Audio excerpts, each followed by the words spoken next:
We had 8 items. The first item was regarding the Meghalaya State Allied Health Council Rules 2026. We passed those particular rules today. Also, we had the proposal for the approval of the Meghalaya Science and Technology Self-Service Rules. Those were also passed. Third, the Meghalaya Integrated Economics and Statistics Service Rules 2026, that also was passed in the cabinet today. Fourth, the Meghalaya Subordinate Integrated Economics and Statistics Service Rules 2026. This also was passed in the cabinet today.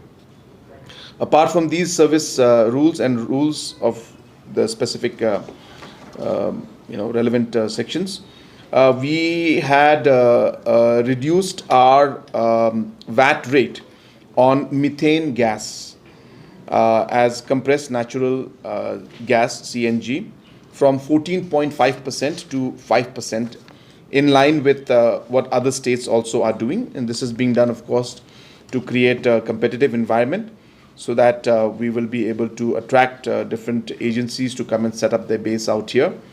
We have decided, as I said, to reduce the VAT from 14.5% to 5% on methane gas used as compressed natural gas, CNG. The next decision that was taken was the implementation of the Meghalaya Non-Government Schools and College Employees Centralized Provident Fund Scheme 2026.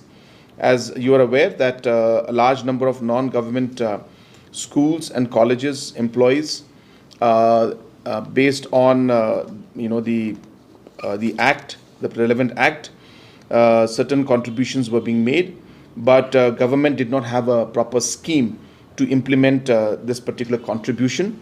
So today we have finalized that particular scheme and cabinet has approved it. So once this scheme is approved, based on the scheme, the employees of the non-government schools and colleges, they will be getting the benefits of the Provident Fund. The next was the service conditions of regularized ad hoc employees, seniority and promotion thereof.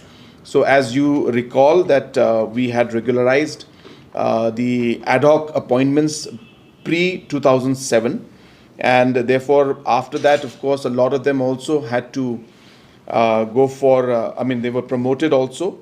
So therefore, there was a issue because those who were retired, their pensions were pending, because the AG had to know whether they are going to be on the post which they were regularized.